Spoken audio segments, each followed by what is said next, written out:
This was Valentine's week, right? Guys, how'd you do? Did you do all right? Thumbs up back there? Yeah, good. This is the card that I got my wife for Valentine's Day. Yeah. Isn't it cute? I scored a lot of points with this card, I want you to know. So my wife is a writer, and her, you talk about the love languages and that kind of thing, and her love language is, she's got two of them. One is quality time, but the other is words of affirmation. And so we have boxes filled with the cards and the notes and the letters that we have written to each other in the 45 years. Actually, 45 years. Our first Valentine's Day together was 45 years ago. Yeah, it's a long time. So anyway, her words of affirmation and all that. So I've never been allowed to just hand her a card that says, "Love Jim" on it, I have to write inside the card, okay? And this was a pretty cool one because I've been thinking about this one for over a month, okay? We were out hiking about a month ago. We were on one of these trails. I forget even where it was. It had to be over on the coast somewhere, I think. And it was kind of had some uphills and downhills to it. One of those trails where a lot of roots grew across the trail, and you were going up and down over all the roots and everything.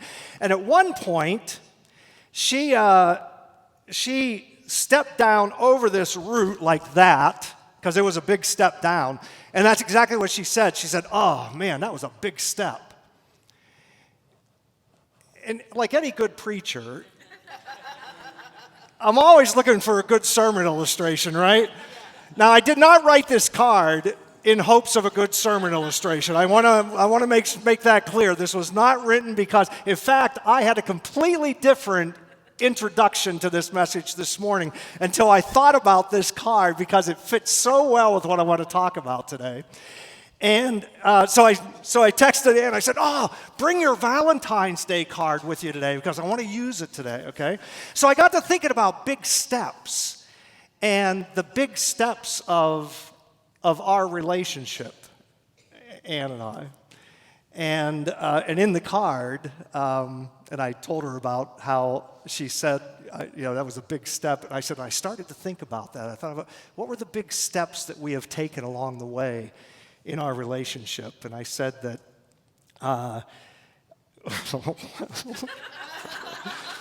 let's see, I can't read that. Can't read that. No, I said the first big step I took, this is so embarrassing. The first big step I took was I had to break up with the girl that I was dating over Christmas. Yeah, it was not pretty. Anyway, that was the first big step I took. Our first date, I said, "I don't remember how I asked you out," but I said, I imagine I had to overcome a ton of insecurity to ask her out. She was so far above my pay grade that it was like, how in the world would this woman ever want to go out with me? And somehow, God had her say yes. Anyway, I just started thinking about first steps, first kiss, first time I told her I loved her, when we got engaged in May of 70. Our first date was right around Valentine's Day of 79. We got engaged in May of 79. Things moved right along there. Big steps, lots of steps. Lots of times along the way that we expressed our commitment to each other, our love for each other, our hearts for each other, and just how grateful we were that God had brought us together. And 45 years later, I could not be more grateful that this woman is in my life. Boy, that better get me some points here, too. No. I think there's something really good about remembering, about thinking back. I told Ann when I gave her the card, I said, just taking the time to go back over, 45 years ago and just thinking through all of that beginning time again and all of the time that we spent together and the walks and the sharing and getting to know each other and all of that. I said, there's something about remembering that just, stirs up inside of you all of that emotion and that love and that caring for one another. I think there's something really good, really important about remembering. We have been walking through the book of Joshua, just started a couple of weeks ago, and we are at the point in the book, this is in the New Testament, or in the Old Testament, yeah, well, see, there we go, Scott, this is why you ought to be watching. It's in the Old Testament, and we're at the point in the book where the Hebrew nation is standing on the east side of the Jordan River, and they are ready to move into the land, this land that God had promised them, this land that they were destined to take control of, cities that they hadn't built, fields that they hadn't planted, flowing with milk and honey. This is where God was taking them 40 years ago, before this moment in Joshua. They could have been in the land already settled it, if they had had a little bit more faith and trust in God and in God's ability to give them what He had promised to give them. But it took 40 years for them to wander through the wilderness so that the generation that couldn't trust God was now gone, and this new generation, this younger generation that were just everybody 20 years and younger, now all of those people are 60 years and younger. Do the math, 60 years and younger. And they're standing on the Jordan, ready to cross over into the land. And the Jordan River is the only thing that is separating them from what God has promised them, okay? The Jordan River flowed on the east side of the land of Canaan, pretty broad, pretty wide, pretty deep, and there was no way that they were able to get across that river unless something happened to enable them to do that. And so what we see is in Joshua chapters 3 and 4, God says God tells Joshua, get all the people ready, put the priests out in front, the Ark of the Covenant out in front of everybody. We're talking millions of people at this point standing on the east side of the Jordan River. And already we've seen last week with Rahab and the spies and all of that, that the people who lived in the land were already a little nervous about this huge group of people that were amassing on the borders of their land, and they're wondering what's going to happen, okay? Put the Ark of the Covenant out in front of you, Joshua. Send the priests into the Jordan River. When their feet hit the water and the ark is carried out into the middle, the Jordan is going to part. The part that's flowing from the north, let's see, Jordan flowed north or south, flows into the Dead Sea. Flowing from the north into the Dead Sea, okay?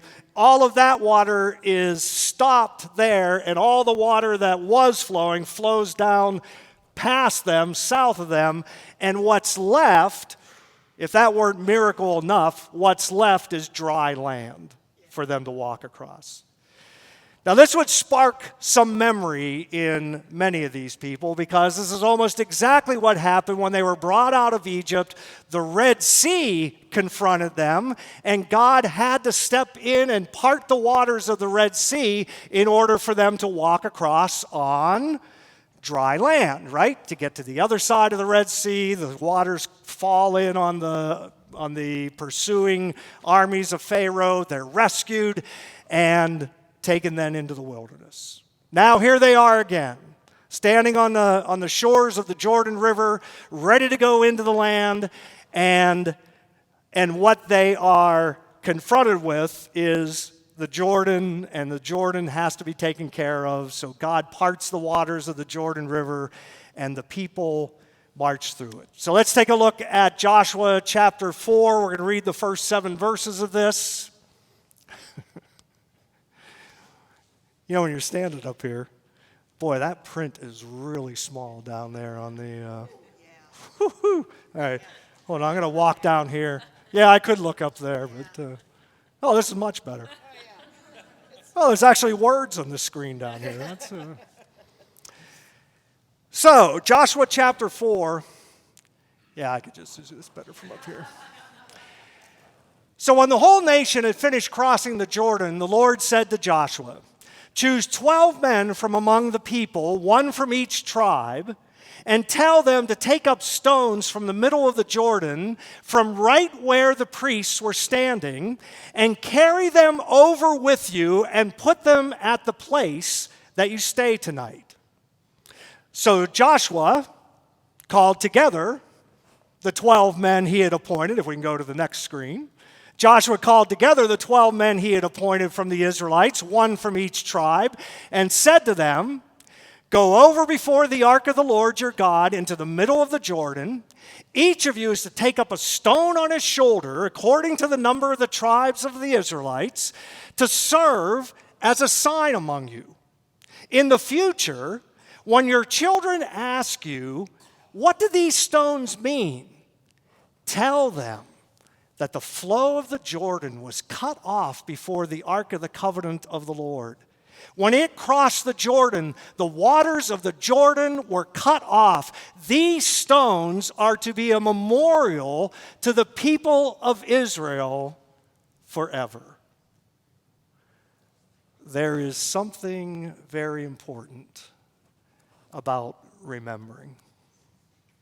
I got to thinking about this. I started reading through this passage a week ago, a little over a week ago, and it was Super Bowl Sunday, last week, right? Just last week? Yeah, last week.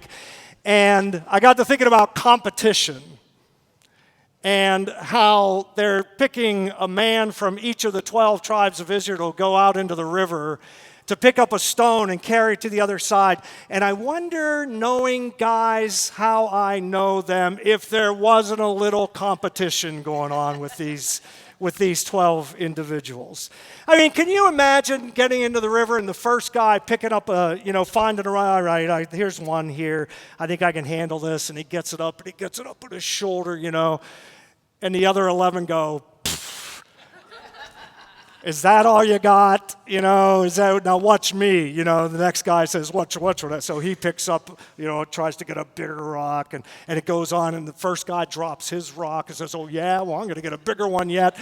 And there's this whole competition until finally they're carrying rocks that they can barely manage, right? And each of them has, and these are boulders. I mean, I don't think Joshua told them to go in and get a river rock kind of thing, and make a pile of stones about this big.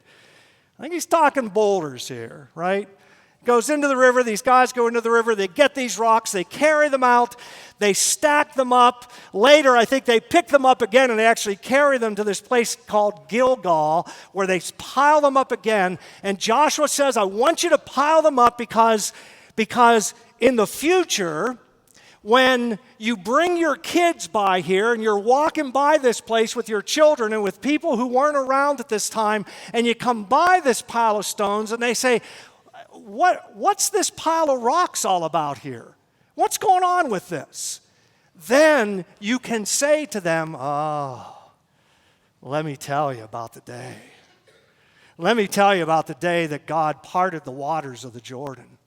Let me tell you about how we were standing on the east side of the Jordan. We had no idea how we were going to get through. And God had to intervene. God had to step in. In order for us to take possession of the promised land, God had to do something miraculous in our lives, something unforeseen, something unexpected. And He parted the waters of the Jordan so that the entire nation of Israel could walk through.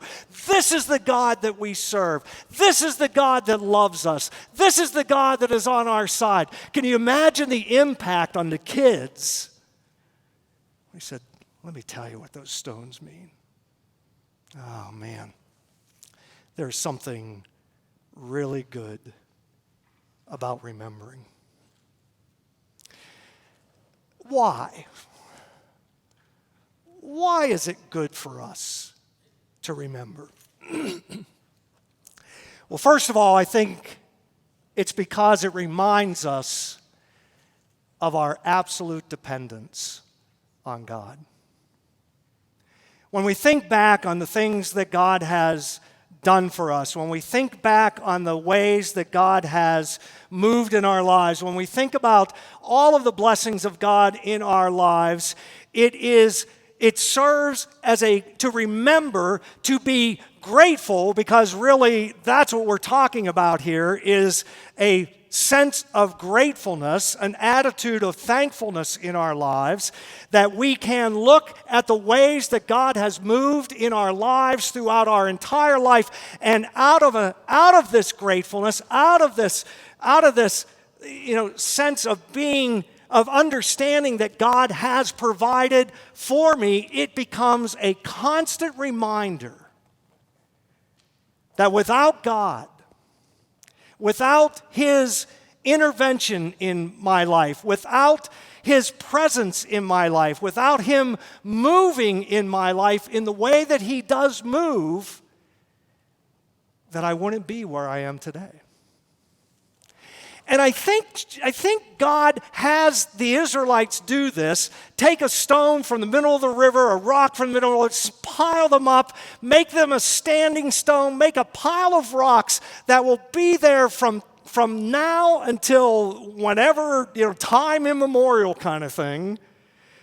Pile them up so that whenever you see them, whenever you look at them, whenever you pass by them, you're reminded of how God has worked in your life and how dependent you were on God to do the things that needed to be done in your life. And I think He does that because God understands that we are notoriously forgetful people, notoriously ungrateful people. That in the moment, when God does work in my life, in the moment when He does move in my life and He does wonderful things for me and He takes care of me and He provides for me and He protects me and strengthens me and gives me the things that I believe, and He expresses His love to me. In the moment, I'm extremely grateful. But it doesn't take long for me to take that stuff for granted. Much like I do with my wife at times in that relationship, right? And so it's good for me to recount the ways that I am grateful for her presence in my life. And if that's good for me, then it's also good for me to recount the ways that God has been present in my life, to show that I am so dependent on His presence in my life, so dependent on the way that He is at work in my life, that I need this.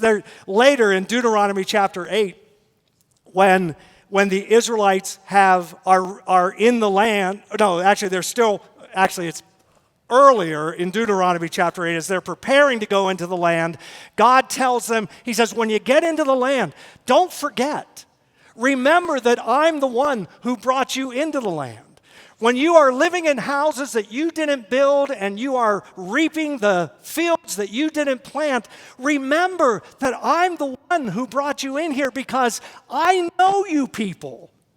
I know what you're like. I know you're going to get in there and you're going to say, oh, well, it was by the work of my hands. I'm the one that provided these things for you. And we're the ones that conquered the land. We're the ones that gave us all that we have now. He's going to say, you're going to get in there and you're going to say, it's by the work of my hands and the power that I have and the abilities that I've got. That's what's provided me. And God says, you've got to remember You've got to think back. You've got to be grateful. You've got to develop hearts that are filled with thanksgiving because it's out of that dependency on me. This is what we have to learn. We have to become more and more dependent in our lives because God is the one who provides for us, right? Is that right?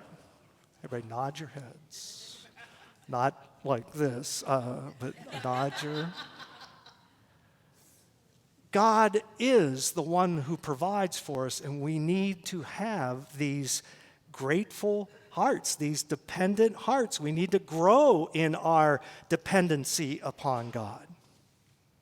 Paul picks up on this in 2 Corinthians chapter 4.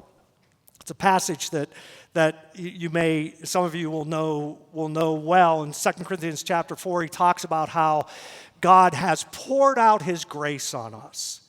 He has worked mightily in our lives. He has intervened on our behalf there's so many parallels, in order for us to be in the promised land that he has promised us. God has done this wonderful thing for us in Jesus. And we have this grace of God, Paul says, in jars of clay, in vessels that are easily broken. I was in Israel when I was in college for a month, and all over you go to these archaeological sites, and scattered all over the ground are shards of pottery, just broken pottery everywhere.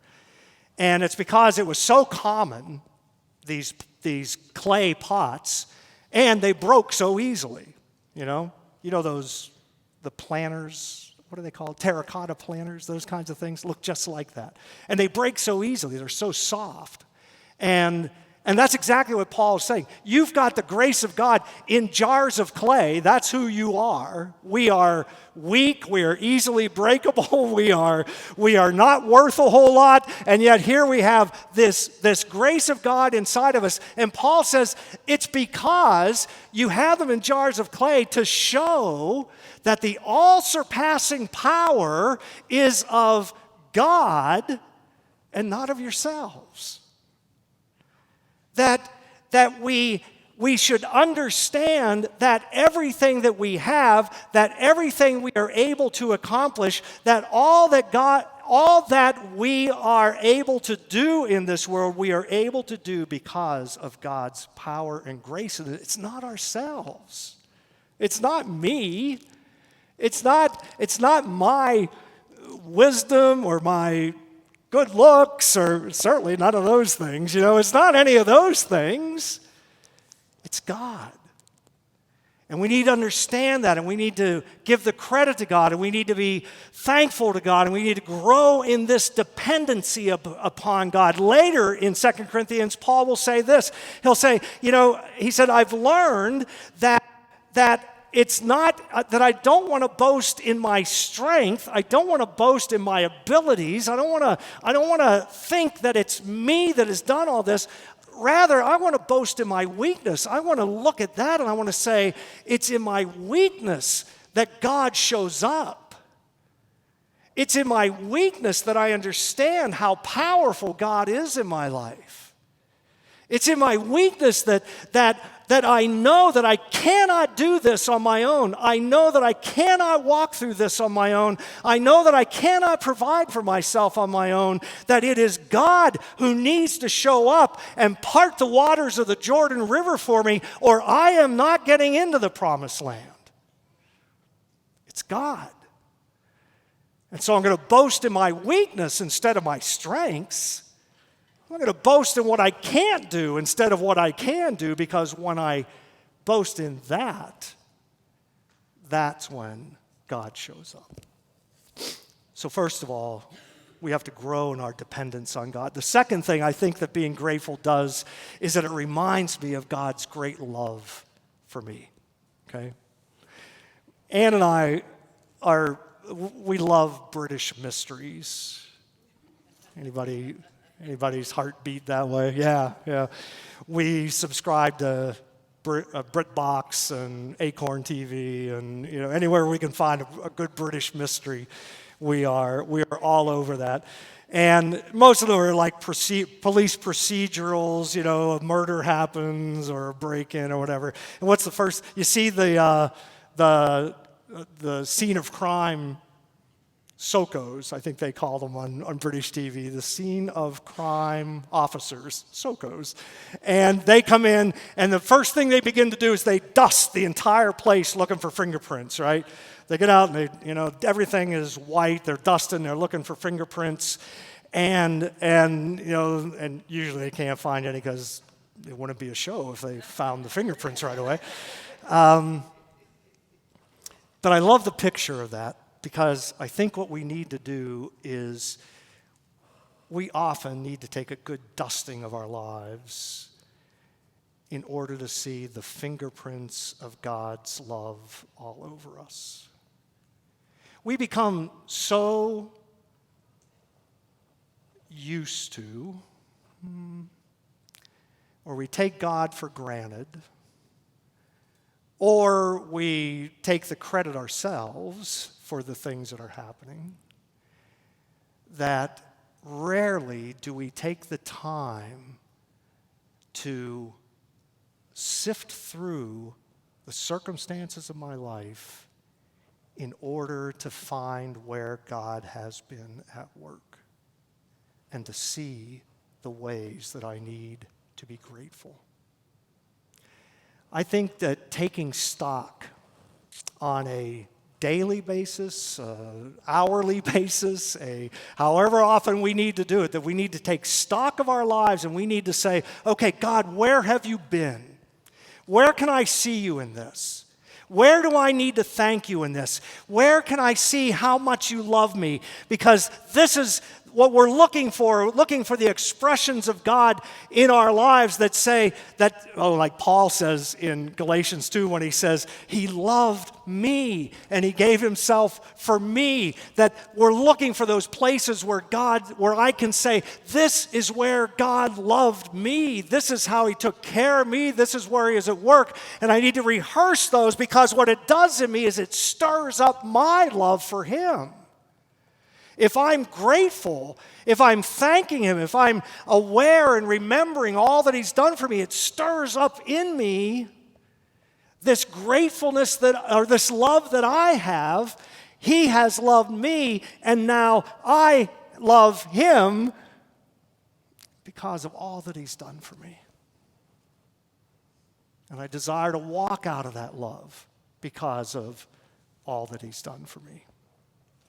So it reminds me of my dependence upon God. It reminds me that I need to, of God's love for me and stirs up my love for him.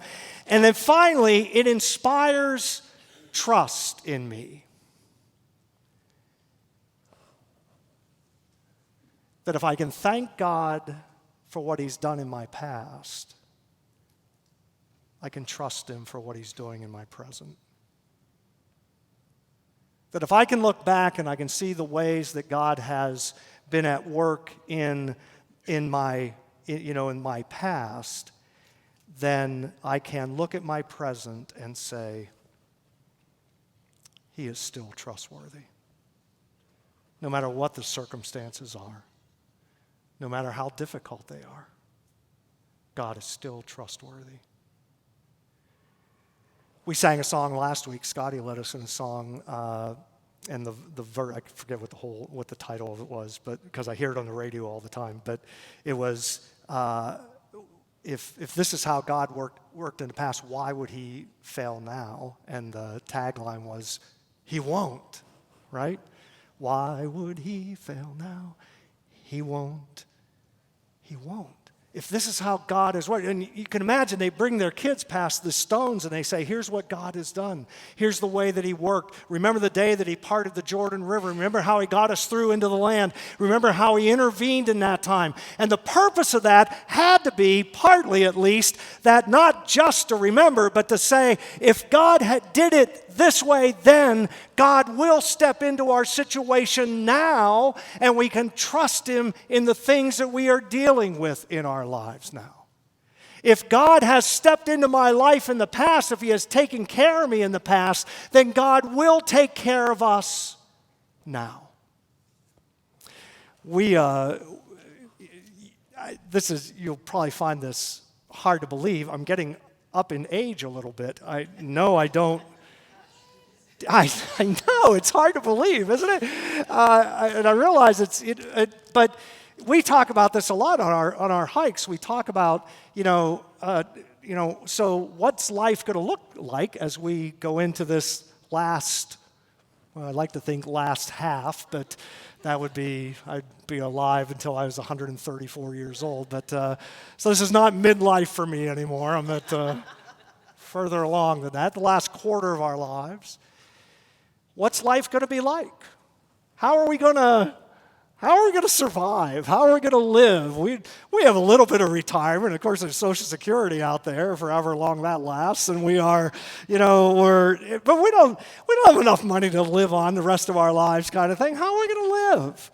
How are we going to provide and I almost said provide for ourselves? And what we always come back to is this. Look, God has taken care of us our entire lives. He stepped in. I was telling somebody the other day about when we lived in Indiana, the last year we lived in Indiana, I had 4 kids in Christian school in Indiana. I think when we left Indiana, I was making about $30,000 a year. Yeah, this is, I was in the wrong denomination for a long time. No. 4 kids in Christian school, $15,000 a year total to put those 4 kids in Christian school. It was ridiculous for us to think that we could have our kids in school like that. How in the world would we ever provide for our children to go to a Christian school like that? Well, we didn't, but God did. There were months that and I know this is like the standard kind of thing, but this was honestly the way it would happen. There were months that we would get checks in the mail from people who would say, we just felt God laid it on our heart to send you some money this month. I don't know what you can use this for. And we were like, oh, well, we know what we can use that for. We can pay for our children's schooling with that money. And he just, again, opened the storehouses of heaven and poured out his blessing on us and helped us do it. And I have no explanation for those things except to say that God showed up. This is one of the standing stones for us in our faith. When we start to worry about what's going to happen in the future, instead of focusing on that, we can look back to the past. We can stand in front of the standing stones and say, this is what God has done. Why would he not continue to do that now? Why would we not continue to trust him to do that now?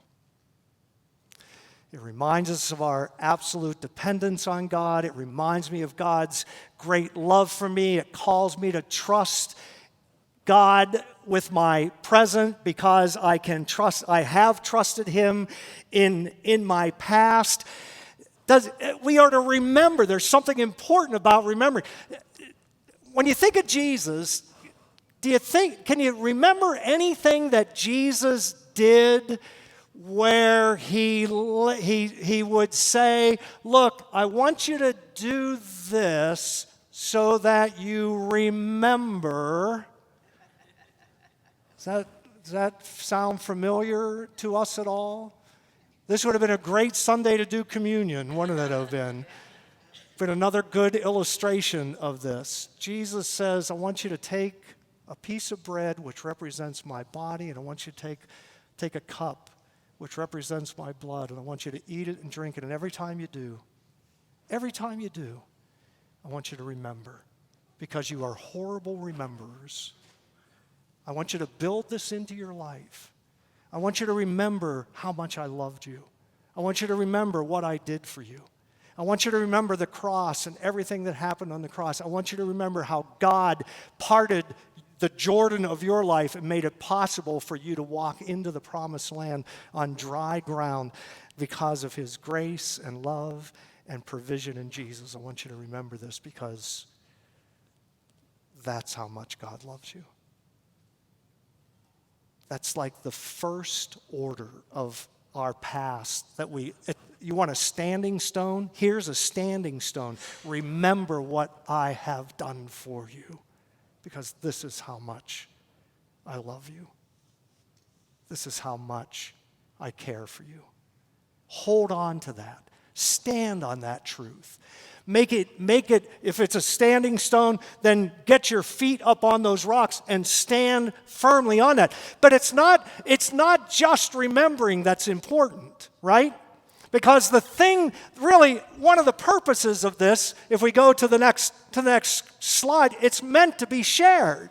This is something that's meant to be passed on. In Joshua chapter 4, verses 20 and 21, I think is what it says down there. 24. It said, "And Joshua set up at Gilgal the 12 stones they had taken out of the Jordan, and he said to the Israelites, 'Look, in your future, when your descendants ask their parents, well, what do these stones mean? Tell them, Israel crossed the Jordan on dry ground, for the Lord your God dried up the Jordan before you until you had crossed over.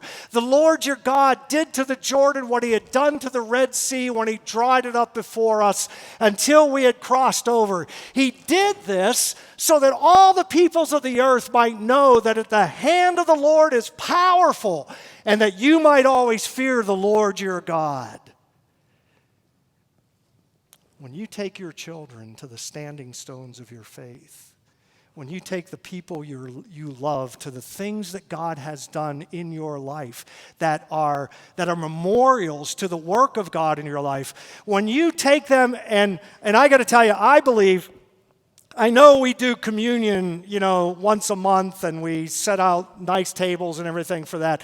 I believe that for us, every time, and I think this is what the early church did, I think every time you sit down at a meal and you make a sandwich and you have a cup of water or a cup of coffee or a cup of juice, I think that is when we are called to remember all that God has done for us. Every time we break bread, every time we share a meal, every time that we have bread and something to drink in our hands, it should remind us of what God has done. And we ought to be ready and willing to say, "Let me tell you.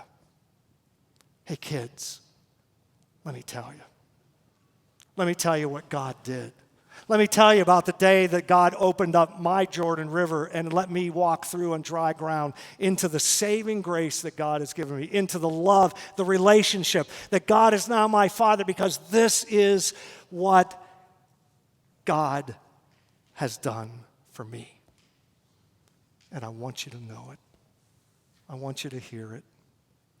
I want you to understand what it is that makes me different, understand what makes me live, understand what makes my heart come alive. I want to tell you about Jesus.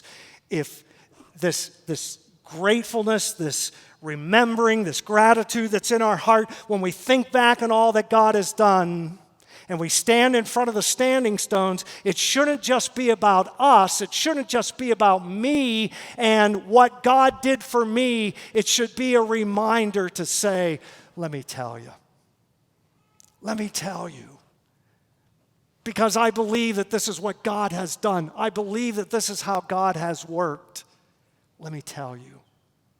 Your kids, your relatives, your family, your neighbors, your church people.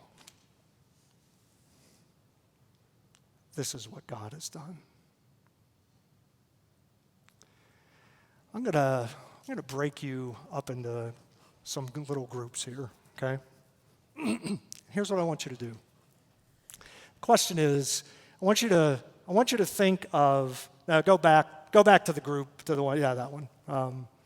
I want you to think of a couple of things in your life that God has done for you that would be like a standing stone. Okay? Now, a lot of you are going to have that experience of Jesus, right? And that's good. We could say other than that, but I don't think so. I think that ought to at least be one of yours. Can I say this too? Just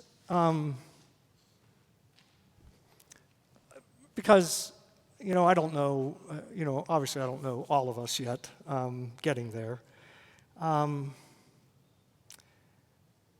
When we talk about what God has done and about the gift of God that he's given us and about the way that we were separated from God's promises and God has now made the way possible for us to love him, to experience his love for us, to love each other. I think that's all that, what God, that's kind of covers what it is that God has done for us. He saved us from something, from separation, being out in the wilderness, but he saves us to something as well.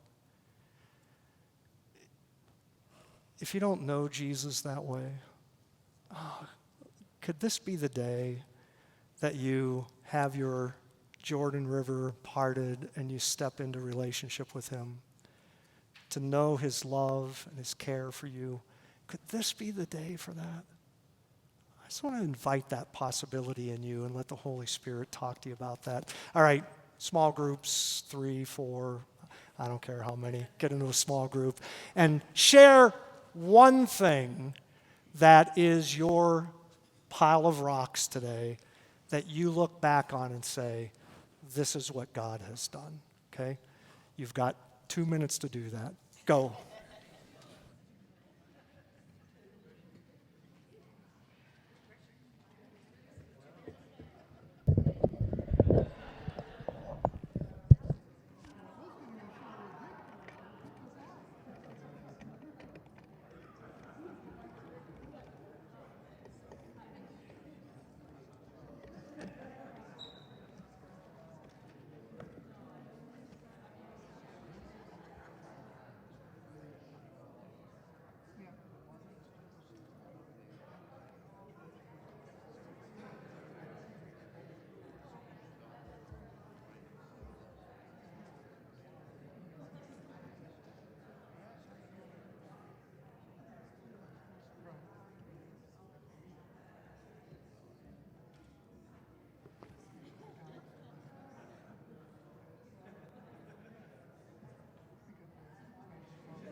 All right, let me interrupt you.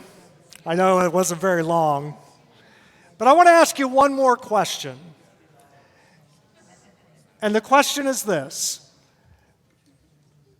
what could you set up in your house, your office, your wherever, your yard, what kind of a pile of stones could you set up around your house that every time you walk by it, every time the kids walk by it, every time that somebody encountered and they said, what the heck is that there for? You could say, let me tell you about that. Let me tell you about Jesus and what he's done for me. Because I think we need to build this into our lives. God thought it was important to have this out there where they could see it and walk by it. I think there's some value in our existence for that. So find that. Think about that. What would that be for you? That, man, every time your kids, tripped over it. Oh, here, let me pick you up and let me tell you about what God has done. And then, for every new thing that God has done, build a standing stone, add a rock, and say, this is what God has done. Jesus, I just pray that you will make us grateful people. Gratefulness, Paul says in Colossians that we would abound in thanksgiving, overflow. And I think that's the picture we're getting here. We remember so well. We are so grateful, just like the people there, that we remember all that you have done, give you the honor, give you the credit, and then out of just abounding in gratefulness, it overflows into the lives of those around us. May that be true of us. In Jesus' name, amen.